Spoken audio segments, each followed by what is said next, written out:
जी जी नाजरीन, हम इस वक्त एक मार्केट में मौजूद हैं और एक यहाँ पे एक दूल्हा है।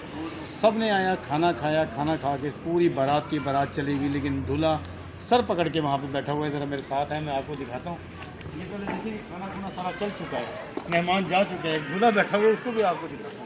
सर पकड़ के बैठा हुआ है दूल्हा। उसे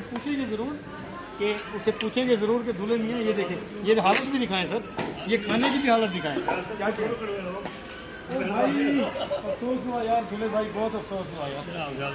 ये है हमारे दूल्हे, अकेले बैठे हुए, लाइटें बंद है मार्केट की। दूल्हे मियाँ, दुल्हन की जगह ये